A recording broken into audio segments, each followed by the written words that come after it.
जय मसीह की मसीह में मेरे प्रिय भाई बहनों। बहुत सारे लोग सोचते हैं कि भारत में क्रिश्चियनिटी की शुरुआत कैसे हुई।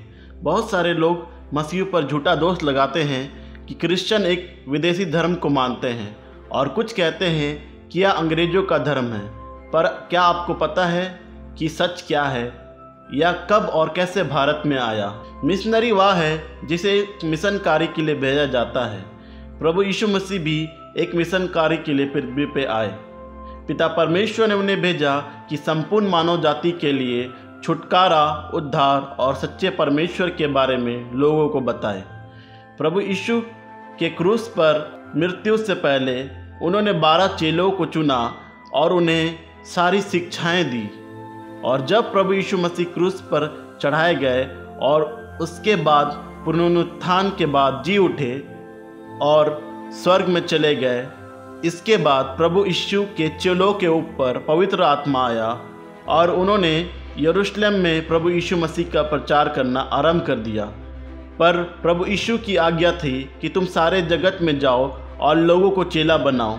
पर प्रभु यीशु के चेले यरूशलेम में ही रह रहे थे और कोई भी यरूशलेम छोड़ना नहीं चाहता था, जब तक कि साउल ने चेलों को सताना प्रारंभ ना किया। साउल की वजह से चेले इधर उधर हो गए और वैसे ही प्रभु की आज्ञा पाकर संत थोमा भारत आ गए। संत थोमा समुद्र की यात्रा करके 52 ईस्वी में केरल, जो दक्षिण भारत में से एक राज्य है, वहाँ पर पहुँचे और प्रचार कार्य का आरंभ किया।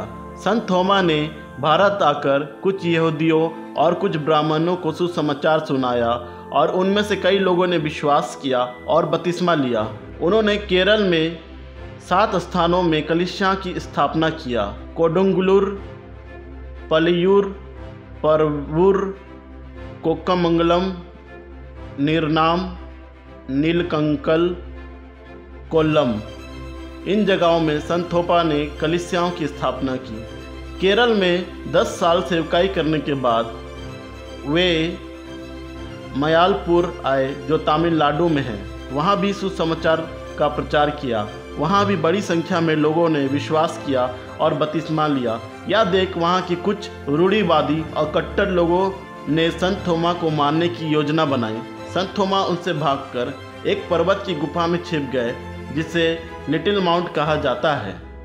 एक दिन जब संत थोमा पहाड़ में प्रार्थना कर रहे थे तो कुछ लोगों ने, जो उन्हें मारना चाहते थे, पीछे से आकर भाला मारकर 3 जुलाई 72 ईस्वी में हत्या कर दी और वे शहीद हो गए, जिसे आज संत थॉमस माउंटेन के नाम से भी जाना जाता है। थॉमस ही थे जिन्होंने सुसमाचार को सबसे पहले भारत में लाया। संत थॉमस माउंटेन में आज भी एक चर्च है जो उनके याद में बनाई गई है। तो इस तरह से भारत में सुसमाचार का आगमन हुआ और क्रिश्चियनिटी की शुरुआत हुई। उन लोगों ने संत थॉमस को तो मार दिया, पर जिस तरह से पवित्र शास्त्र में लिखा है कि जब तक गेहूं का एक दाना पृथ्वी में गिरकर मर नहीं जाता, तब तक वह अकेला रहता है, परंतु जब वह मर जाता है तो अनगिनत दानों को जन्म देता है। उसी तरह पिछले कई शताब्दी से परमेश्वर के पीछे चलने वाले लोग, जिनमें से थोमा भी एक है, परमेश्वर के सुसमाचार के लिए अपने प्राण को त्याग दिए। शुरू में थोमा यीशु के पुनरुत्थान पर विश्वास नहीं करते थे, पर थोमा को विश्वास दिलाने के लिए ही यीशु मसीह अपने चेलों के बीच में दोबारा प्रकट हुए। और जब थोमा ने प्रभु यीशु को छू के देखा, तब उसने विश्वास किया। मसीहत भारत में उतनी ही पुरानी है जितनी कि पुरानी मसीहत वास्तविकता में है। मसीहत भारत में अंग्रेजों द्वारा लाई नहीं गई, यह संत थोमा के द्वारा लाई गई थी, जो प्रभु यीशु के 12 चेले में से एक थे। और आज भी उनकी बनाई हुई 7 कलीसिया केरल में मौजूद है। तो मेरे प्रियो, क्रिश्चियनिटी बहुत ही पुरानी है और यह कोई एक नई शिक्षा नहीं है। और हमारा परमेश्वर बिल्कुल सच्चा और जीवित परमेश्वर है, और चाहे कुछ भी हो जाए, पर परमेश्वर का वचन कभी भी नहीं रुकेगा, ये सदा ही फैलता जाएगा।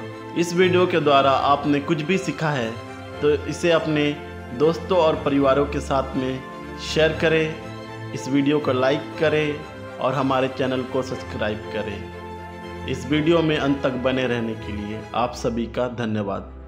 प्रभु आप सभी को आशीष दे।